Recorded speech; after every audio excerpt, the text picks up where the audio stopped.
Hello everybody and welcome to Storm Reads, and today I'm going to be working on my weekly wrap-up. I'm doing it a little bit early. This is only Friday, but I have a lot to talk about, and I think I need to either start doing just like recent reads after I get like 3 or 4 books done and completed, than waiting till the end of the week whenever I've read way more books and that it's a little harder for me to remember everything. It makes the videos quite a bit longer and things like that. So I think I might be starting to do that going forward, maybe. I don't know. I guess you'll see whenever I come up with another video. But before I get to that, I would like to say thank you to any of the new subscribers that I have. I am currently, I think, around 880, 881 or something like that. And if you're following my channel and you haven't subscribed yet, please consider doing so, because I'm really trying to get to 1,000 subscribers. And it doesn't take, it doesn't cost anything, it doesn't take much, just to punch the subscribe button and everything, and you'll get all the cool content that I have here. Going to try to work on getting maybe some more funner content. Maybe I've gotten a little stale, I don't know, but I feel like I need a change up. And so hopefully I will be doing that soon, and so I'd like you guys along for the ride, so please subscribe if you are so inclined. Okay, so add over. So anyway, the first book that I have is Return to Virgin River by Robin Carr. It's the 19th book in the Virgin River series, and this was a bittersweet read because it is the last book, and my friend Barb and I have been buddy reading this for over the past couple of years, and yeah, so it's just kind of sad to say goodbye to a series, especially when it's a series that I really like a lot. I'm going to be doing a wrap-up video for the series, kind of just talking about it and like what I really liked about the series as a whole, some of my favorite characters, what I think about it versus the TV series and stuff like that. And so hopefully that'll be interesting for y'all, and it's just kind of a way to just reflect on a 19-book series. And anyway, this one is about 2 characters that were kind of completely different. They're not people that you know of. You've not followed any of their family members or anything like that, like you have with a lot of the other characters. But they do have kind of a small, like, connection to Virgin River. Kaylee is a writer, and her mother has recently passed away, and she just needs a place to go. She's having a hard time writing. She has a book deadline, and a friend of hers they have a vacation cabin in Virgin River. They told her that, she could rent the cabin for like 6 months or something like that, try to get her writing mojo back and everything. So that's what she's going to Virgin River for. And she gets there, and the place is on fire. So she's like, oh no, what am I gonna do? She's got to contact her friends and let her friends know. And right off the bat, she meets some of the Virgin River locals, who are, of course, super friendly and super nice, because this is the town that everybody would like to live in, because it would definitely be picture perfect, where everybody just helps strangers no matter what. And so, I mean, they're automatically trying to help her figure out what she needs to do and everything, and maybe they can try to help her locate a place to stay and all that kind of stuff. And while she's I think she's at Jack's bar whenever, Landry finds out that she needs a place to stay. He is a dog trainer, and he is staying at I think it's his grandfather's place that he's kind of inherited, and he's got the dog place there, and that's his connection to Virgin River, because he used to come to Virgin River a lot.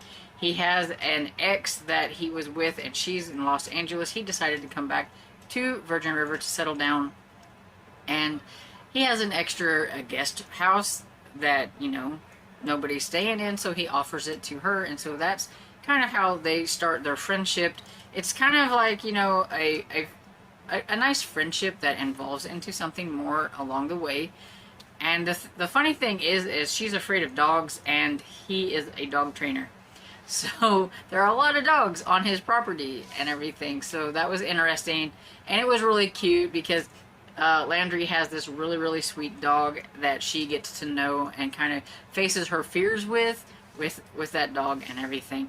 Of course, there are other storylines in it, and you have some of the reoccurring originals like Jack and Mel and Preacher and Paige and Bree and Mike and all those. And you also have things that they're dealing with, like, because she's dealing with the loss of her mother, but she's also dealing with the fact that a father who was never in her life wants in her life and keeps kind of bugging her, and she doesn't really want to talk to him. So you've got the story about her reconnecting with him, and you also have the story about Landry and his ex, because, you know, what is a good Virgin River story without an ex messing things up? And everything. And so they've got those stories, so they have their own things to deal with, plus the budding romance that they have. And I really liked it. I give it 5 stars. I thought it was a really great kind of send-off to the series. It was kind of funny because, like, number 18 was from 2012 and Return to Virgin River was from 2020. And it wouldn't hurt my heart any if she would like to return to Virgin River on occasion and write more books, because I really like this series. And moving on. The next one I have is The Big Flush by Julie Buxbaum, and this is the second book in the Area 51 files. Of course, you can tell by the cover, it is a middle grade book, and I would call this one kind of a science fiction kind. It's a very quick read. It's very cute. It's got some really great graphics and everything in it. And this one, from the first book, Sky had to move to Area 51 because her grandmother was moving into like an assisted living place, and she couldn't move in with her. So her uncle has to take her, where her uncle lives and works at Area 51. She finds out pretty much that basically once you get to Area 51, you never leave. So she's stuck at Area 51. And she's finding out that aliens exist and that she is living among them. And one of them happens to be one of the young guys that she meets and becomes her friend, and his name is Elvis. The one thing with Elvis is he's a Galorian, I think. But anyway, the kind of alien he is kind of, it's hard to explain, but kind of like a gas of some sort, where he's got like, I don't know, it's very hard, but they're very intelligent and everything. But one of the things about them is whenever you look at them, everybody sees something different. She sees like a 11 or 12-year-old boy that's about the same age as her and everything. And so that's why he becomes like her friend and everything. And it's funny because she'll see him and his shirt has like her grandmother on it or whatever, because it's whatever's in her mind or whatever ends up being projected on him. Others see him as something different, and some people see him as something they don't like, and all them kind of things. But yeah, so it's kind of funny. But anyway, in the second one, something that you learn about his parents. In the first one, you kind of find some things out again about the parents. And this one, and I don't want to really say a whole much, but anyway, they come with some news that there's like this huge piece of space junk in the sky coming, and it's headed right towards Area 51. It's a big gigantic toilet. And a space toilet. And it's headed for them, and so the mystery of this is that they're trying to figure out what's going on with this space junk, and how it has to do with maybe somebody within Area 51 that's trying to help some alien species that is not very happy with Area 51 and stuff like that.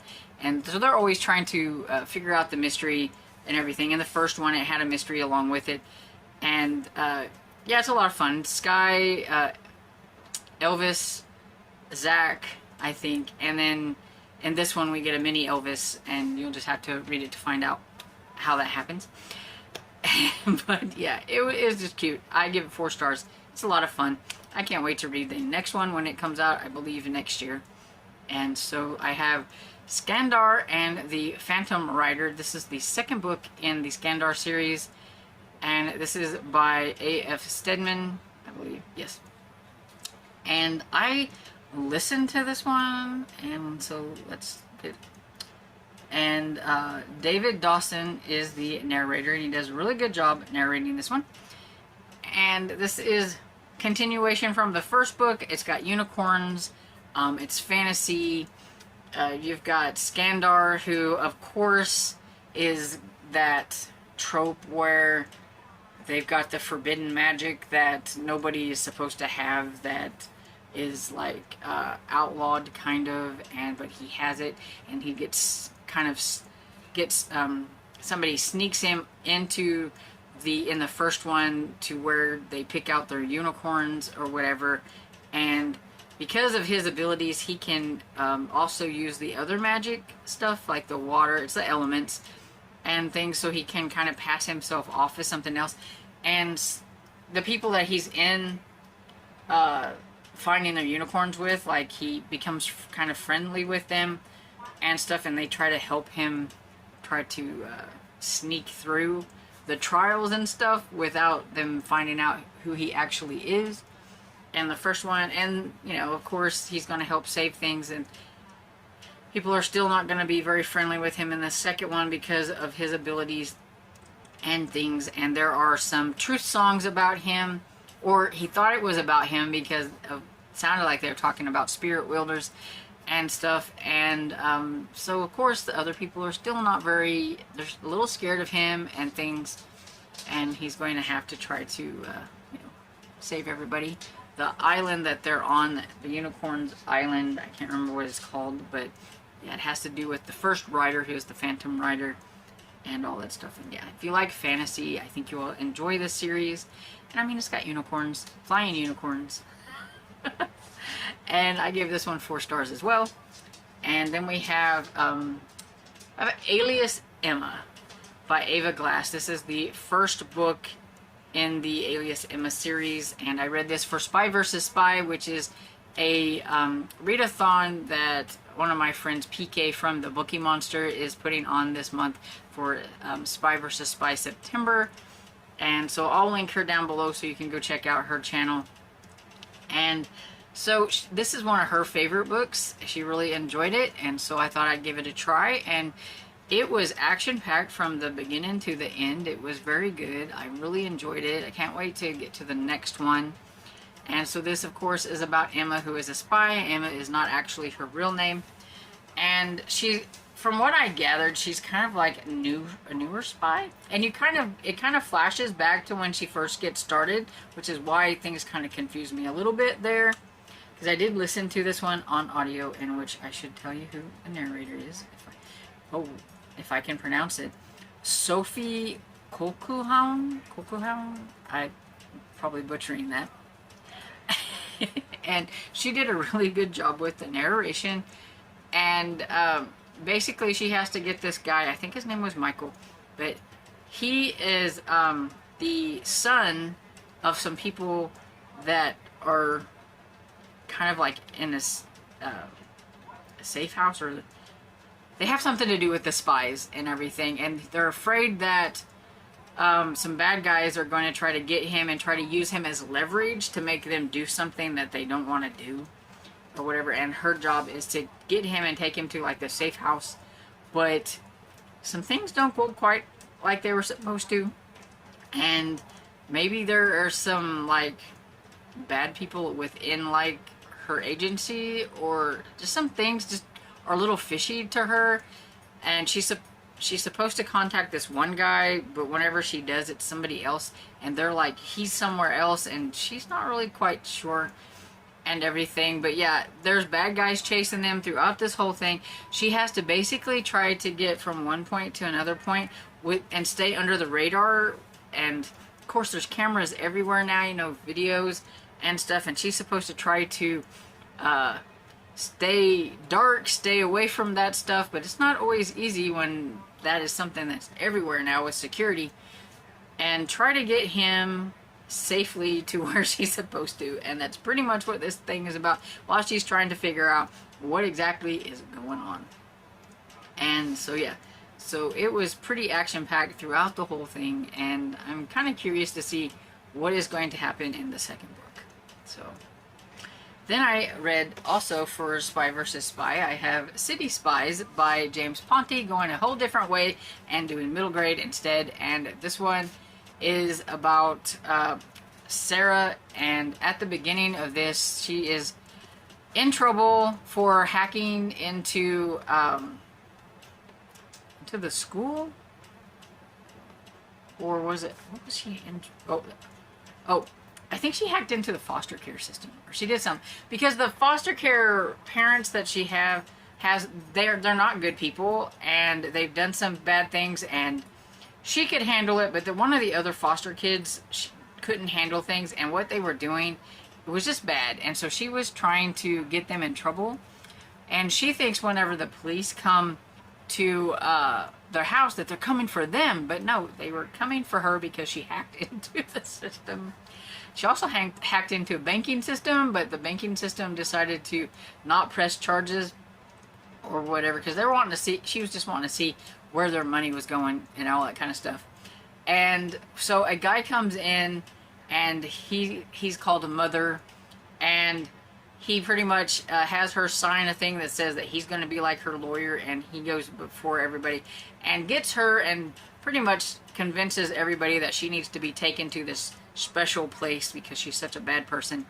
And basically it's a home for middle grade spies. So and they need her because there's a mission coming up, and they were down a hacker. They needed a hacker. That's why they needed her and everything. And so she kind of gets pushed into the world of spies and all that kind of good stuff, and trying to learn how to be a spy while trying to find out what's going on. There's a competition that they're going to be in, and come to find out that the kid that was the spy, was the hacker, is on a different team. And later on you kind of find out what happened with that spy girl and everything, which was interesting and all this stuff. And you have some things going on with Mother and all that kind of good stuff, and it was fun. It was a little interesting to the fact that they're romping around all over the place doing all this stuff when you think they should probably be learning their, schooling, but I guess it's a special kind of schooling they're getting here. But anyway, I'm interested in seeing what's going to happen with them next. I think there are 5 books out in the series. I don't know if it's finished or not. I don't think it is. I think it's still ongoing. But I like James Ponti. I like his writing. I've read the Toast series by him, and then I've read the first book in the Dead City trilogy by him, and so yeah, I definitely enjoy his work. And I did listen to this one, and let's see, so I'm trying to make sure I say who the narrators are. I did not write the narrator down for this one, so I don't know. So I'll have to put it here so that you can see who the narrator is. But yeah, if you like adventure type books for middle grade, you would like this one. I give it 4 stars. The next one I have is The World's Worst Time Machine by Dustin Brady.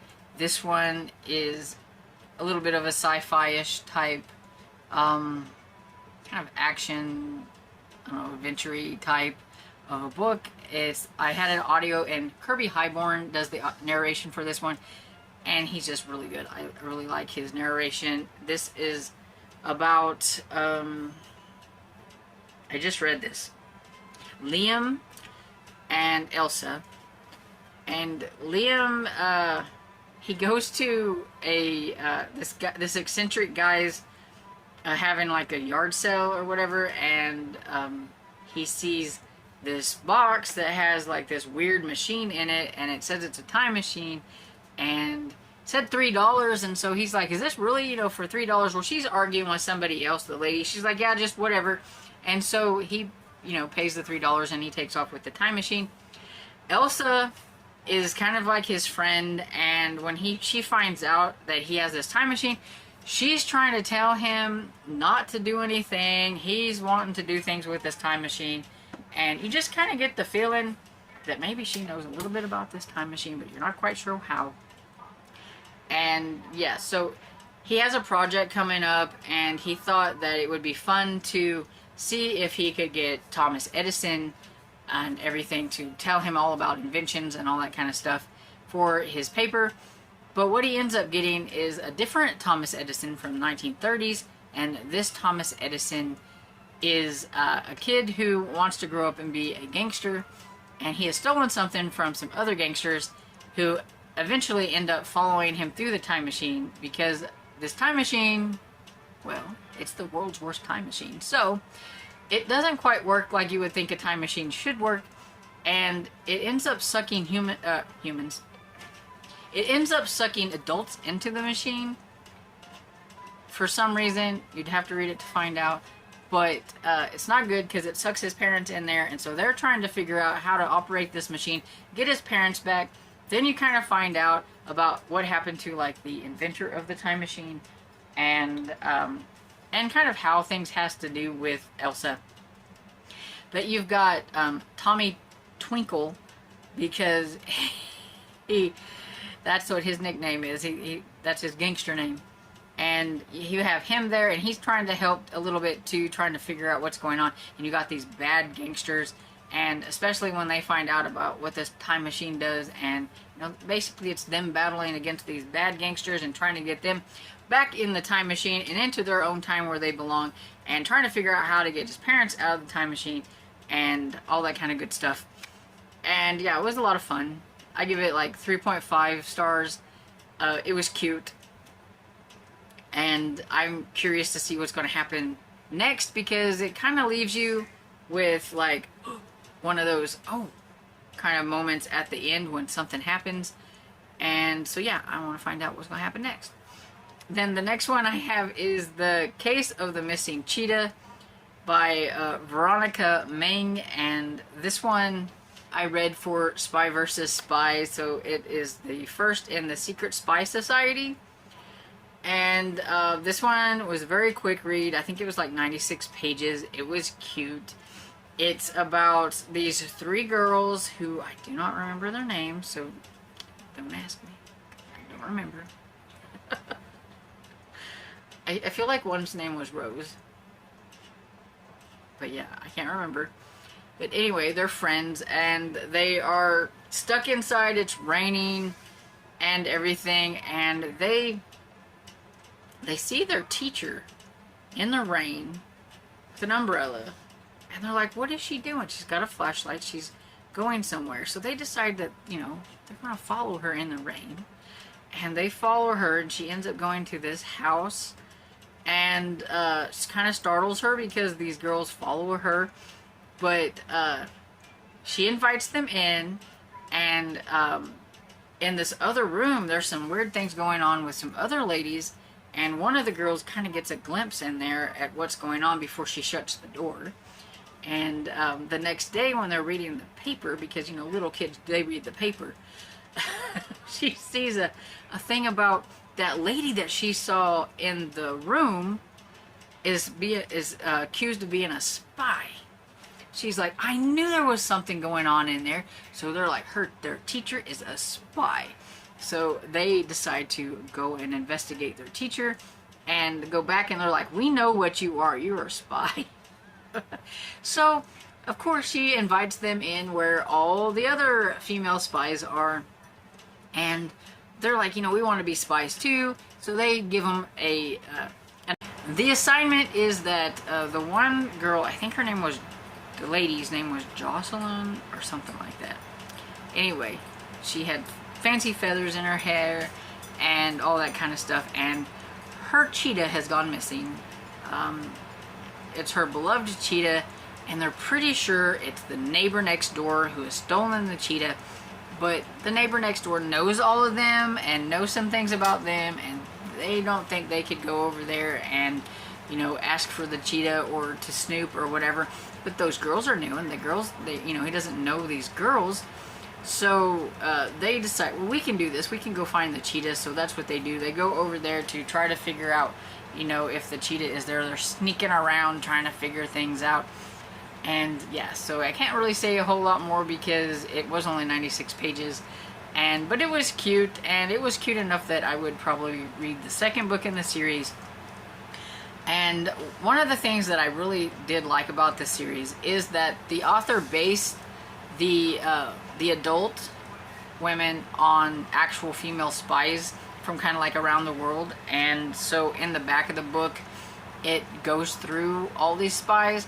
The ones that were like the main spies in this book, like the Jocelyn or Josephine or whatever her name was, and the teacher, it tells a little bit more in depth about those two. But then it also gives like a little bitty paragraphs about all the other ladies that were in that room that were spies, so the female spies and stuff. And there's a lot more, you know, female spies than I even thought there would be from back in the day. And so that was interesting, I thought, and everything. So I give this one 3 stars, even though I thought that was really interesting. But I mean, it was short, and I mean, not a whole lot happened in it. It was cute, but it was just a really short read. And so yeah, I give it 3 stars.